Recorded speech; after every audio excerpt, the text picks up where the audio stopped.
I didn't see you making arguments on Dave Smith.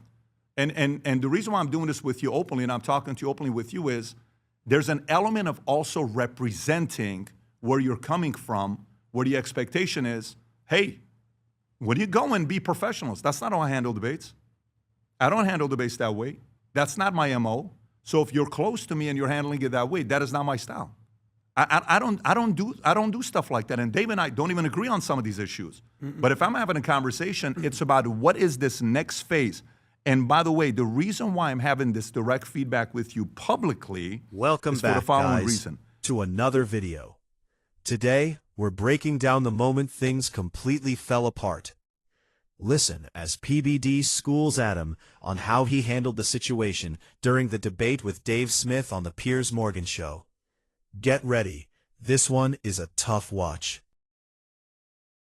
To share with us, because the audience is curious, they're asking me, what is your impression on how you did on the debate with Dave Smith? Well, despite what you think, I haven't listened or watched any of the internet comments. Zero. You. I don't go onto Twitter. I don't check the comments. It's just not something that I do. Some people are messaging me on my neck. What do you think? I don't know. People are saying stuff, and I'm listening to a song called "Ain't Nothing Gonna Break My Stride, Ain't Nothing Gonna Slow Me Down," and that's how I feel about this. So they told me last minute, "Hey, you're gonna go on Piers Morgan." Sure. I think Tom was maybe gonna do it. Tom wasn't able to do it. They called me up. I said, "Sure, I'll debate Dave Smith." Listen, there's no doubt that Dave Smith is smart or wise or well-read. Yeah. The same thing could be said about when you debated a room full of 20 communists on Jubilee. They were all very smart. I was very impressed by all these people. But just because you're smart doesn't mean you're wise. Now, do I think Dave Smith is smart and capable? Sure. Do I think he's funny? No. Do I think he's right? Definitely not. I'm asking you, how do you think you did? I think I did fine. My intention wasn't to play nice. So I went on Piers Morgan. I don't really have plans on going on Piers Morgan every single day. That's not my thing. It's a food fight every single day. Respect to Piers Morgan. I wanted to make some waves. That was my methodology. I could be right. I could be wrong. I don't care. Okay. So the problem is you said you don't care? No, meaning like I don't care what the market thinks of me. Yeah. I know what I believe. I know who I am. I know what I stand for. I stand for what America stands for. Dave Smith, what pissed me off, he continues to say that America is the greatest terrorist regime in the world. So what? And that Israel is the greatest terror regime in the Middle East. So what? That's his argument. Sure. That's his argument. My point was that only 1% of Americans vote for libertarians. He's a hardcore radical libertarian. Okay. So when you wrote the book, Choose Your Enemies Wisely, you said, who's your enemy? Yeah. I said, I don't know who my enemy is. I don't really have a lot of enemies. You know me, Pat. It's a big difference between the internet and comments in real life. I walk around in real life. I have zero issues. You don't have issues there. That's not the conversation I'm having. The conversation that I was just basically establishing is that Dave Smith, as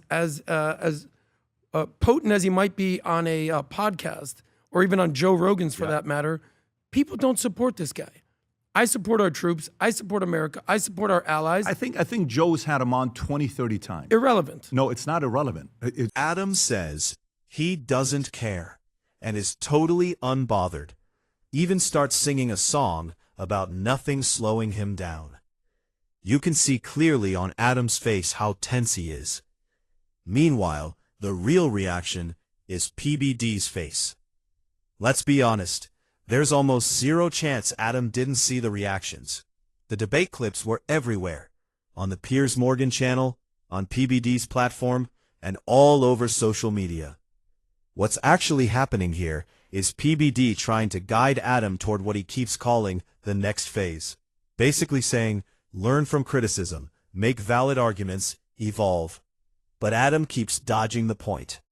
Instead of addressing the criticism directly, he pivots to how he feels about Dave Smith and questions Dave's popularity. He even brings up completely different debates like Jubilee, which has nothing to do with the feedback PBD is giving him right now. It's the same method people notice during the Dave Smith debate. When the argument gets uncomfortable, change the subject. So while PBD is talking strategy, growth, and self-reflection, Adam is basically saying, I don't care, while clearly caring enough to explain why he doesn't care.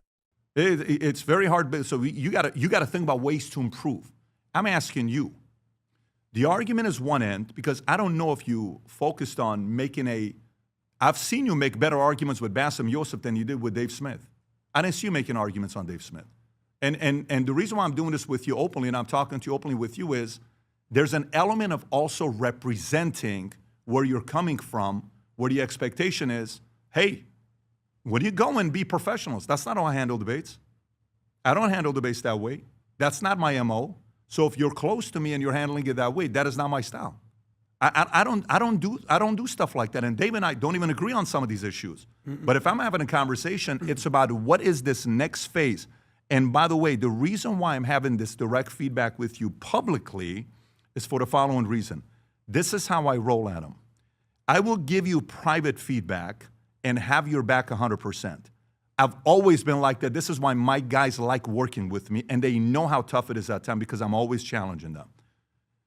But if my private feedback that I'm giving doesn't land, and it feels like you have immunity to go run around and say whatever you want and keep saying, I don't give a shit what people say, I do.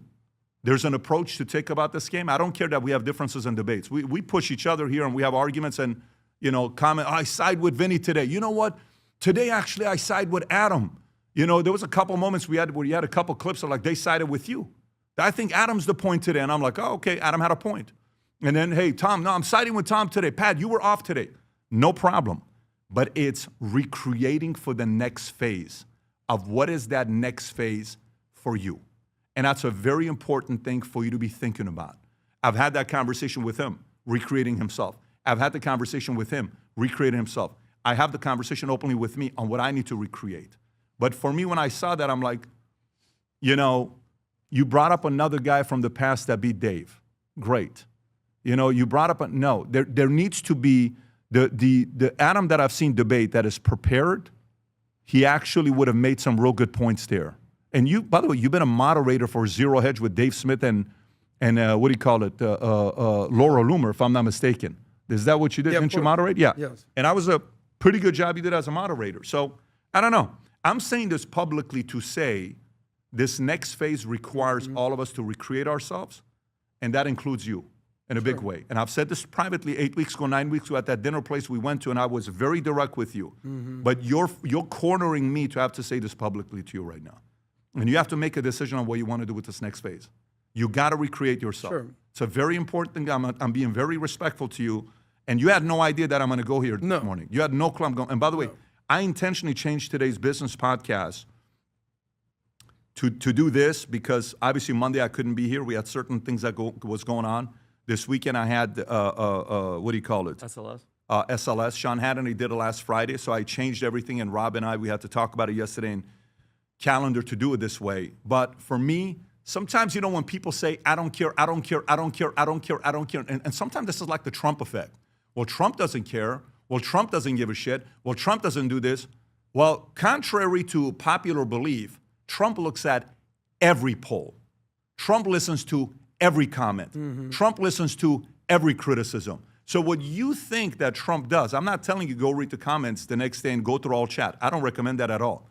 But I do believe a little bit of criticism to see, well, maybe there's a little bit of credibility there. There's a little bit of value there for me to receive. How can I receive this and recreate myself? PBD is clearly trying to address Adam publicly. And the message is basically this. I have to do this because my brand is on the line right now. He's making it clear that this isn't just friendly feedback anymore. It's about protecting the reputation of the platform and the direction of the show moving forward. That's why the criticism is happening openly instead of behind the scenes. At the same time, PBD points out something important. Successful public figures don't just ignore feedback. Even Trump, who is known for pushing back against criticism, still pays attention to public perception. Trump has publicly criticized Fox News and the Wall Street Journal, calling their polling terrible whenever the numbers don't favor him, which shows he is absolutely watching the reactions and narratives around him. The point PBD seems to be making is simple. You may say you don't care about criticism, but people operating at a high level always monitor how they're being received. Ignoring feedback completely isn't confidence, it's a risk. Think of it, 100% in a CNN poll. CNN poll, which are the worst polls, almost as bad as Fox polls. I hate Fox polls. Honestly, whoever does your polls, they're terrible. Rupert Murdoch has promised me for years he's going to get rid of your pollster, but he doesn't do it. I don't get it. I'll just break this down real quick. We didn't have this discussion prior. You just kind of preemptively brought this up, and I'm totally okay with it. If I wanted to have a ideological debate with Dave, I would probably rephrase it that the world is a dangerous place, and he wants to pretend that he's an ostrich and not engage with anybody. So, to use an analogy, if this guy was a dating coach, he would say, just sit at home all day and wait for women to knock on your door, and that's when you can respond to women. The world doesn't work that way. If you're a sales coach or if you're a sales manager, that's like saying, just stay by the phones. What do you think's the outcome of a debate? But the outcome of a debate. Forget Dave Smith. This isn't a Dave Smith conversation. That could have been John Doe. I'm not talking. But the point is that I'm trying what to is make the was purpose of a ideologically, debate? we're not aligned. What is the purpose of a debate? To find the truth. The purpose, it's a clash of ideas. Sure. So somebody can watch and say, wow, good point. Never thought about it that way. Let me go back and look at it, right? That is the purpose of a debate. The purpose of a debate is for me to look at something when, like the moment where Hillary Clinton and Trump are going at it, and Hillary says, him and all he didn't pay any taxes, and he didn't do this, and he didn't do that. And then the moderator asks Trump a question and says, is it true that you paid this? He says, yes. I will use every single tax code that you have, just like all her donors do. And by the way, you've been there for 36 years. How come you've never changed it? So me as the voter sits there and says, that's a very good point. Huh. You've been there for 30. That's the debate. It gets people thinking. Sure. So if I'm going into a debate and I didn't make anybody think, what was the purpose of debate? Sure. Well, now, fair point. Well, the point that I was trying to make is that ideologically we're not aligned here. I'm supporting Trump. Was I supporting Trump 5-10 years ago? No, you were not. So I'm all behind Trump. Everybody wants to criticize Trump right now. The thing that I'm basically establishing is the fact that this guy has a luxury of living in America and wants to criticize the heck out of Trump when I'm defending Trump and our troops. The point that I was saying is I'm defending Trump. Dave's the type of person that'll root for the bad guy in the bad movie. So that's who Dave is. Aside from that, other than that, I understand what you're talking about. The reason that I brought up the Coleman Hughes, and I encourage people to go watch it, this was the sort of like the swan song event. Imagine you hype up this event. Here's what's going on. The SLS is coming this weekend. Yeah. Here's what's going on. And this debate takes place, and it was a 12-0 drubbing. So that's my point. Should I have conveyed it a little bit better? Sure. Should I have not brought up someone else's debate in my debate? Maybe I'll learn that for the next time. That's fine. But the reality is this. He got whooped, and I called him out on it. That's all it was. Yeah. Again, I don't want to be on this too long. I want to move on. But if you want to say something, this will take me 2 minutes. From a debate point of view, because I'll give both sides. He's never been in this environment, meaning when they send a van, when I go and do these debates with a panel of 6, everybody's yelling, talking over each other. People don't realize you're in a van, you're sitting in the sun in Florida. I'm red. I know you were hot. Even what's his name was in there. Jaden was in there. Mm-hmm. People are like, he's on cocaine. I read the comments because I want to know what the temperature is. The negatives were obviously you referred to another debate, which nobody wants to do. You were a little off. I felt, because I know you as a brother, I know that you were nervous. This is what bothered me, Adam. We are in here, and I know it's going to happen today on this podcast. Israel's going to be brought up, and we're going to go into it. You are amazing at that debate, and I was disappointed because you're in the moment and you refer to whatever. You have the arsenal. You had the ammunition. You had this big ass arsenal, and you just used a pistol. You were just like kind of going after and doing personal. And I was disappointed because I was like, yo, you have it. You have it. You didn't use it. And this is my attitude. When I was young and I'd get my ass whooped, my mom would be like, you're going to go outside and you're going to fight that guy right now. You're not going to sit here and let it fester.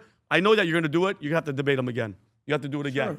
I'm sorry, Vinny, but no one wants to see that debate again. Even Piers Morgan agreed with Vinny about hosting a rematch.